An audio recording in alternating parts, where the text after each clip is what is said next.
Dessert na kakaiba na pwede kang kumita o makaipon ng 37,000 o higit pa? Okay, pagkahanda natin ng hinge cups, pwede ka nang magsalang ng saucepan or kahit anong lutuan na meron ka dyan. Maglagay tayo ng pinch of salt. Ayan. Jelly powder, yung clear lang. Harina. Tapos tubig. Huwag mo muna sisindahan yung kalan ha. Patay lang yan. Oo, para maiwasan yung buo-buo. Haluin hanggang sa malusaw yung mga dry ingredients natin. O para maiwasan nga yung mga lumps buo-buo. Tapos pagkatapos haluin, lagay tayo ng itlog. Isang piraso lang kahit anong size pwede. Tapos meron ako natira ditong kalahating lata nung creme densada. Ayan, nilagay ko na rin dyan. Kalahating lata lang ha. Oo, kalahating dilata. Tapos ito, condensed milk. Kung wala kang condensed milk, pwede kahit tubig na, na lang. Pwede kahit asukal na lang. Oo.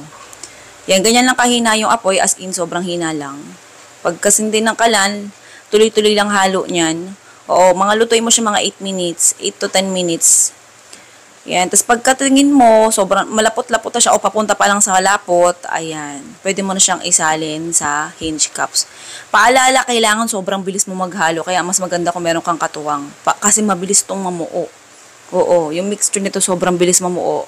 Para, ayan, intact na intact at makinis yung texture mo pag bago siya mamuo, ayan, magpatulong ka na. Bilisan ang pagsalin. Ganun lang. Tapos, ayan, pero intay ka din, siguro i-rest mo siya hanggang sa lumamig, ganun. Tsaka mo ilagay itong toppings.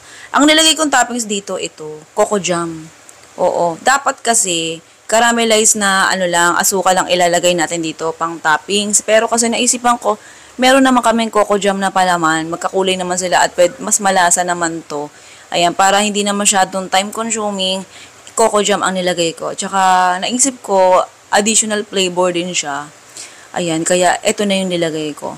Sa lagay niyan, sa toppings niyan, sa dami, depende sa'yo kung gaano karami yung gusto mong ilagay.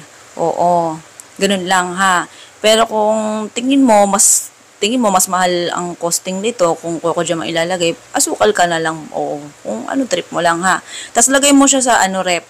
Rep lang kahit chiller o kaya styro, di ba halimbawa may styro chiller ka dyan, lagyan mo lang ng yelo tapos asin para di agad malusong yung yelo. Kung wala kang rep, pwede to. Maganda siyang ilagay sa rep kasi mas nagiging smooth yung texture niya. Oo, masarap siya. Yung texture nitong custard natin habang tumatagal, nagiging smooth texture siya ng leche flan. Oo, ganun. Okay, kumbaga sa kakambal siya ng leche flan na hindi na in-steam o madalian. Basta lagay mo sa rep para maging ka. Oo. Ito pa nga ng recipe natin, coco jam, custard. Ito yung costing. Sige na, good luck. Love you.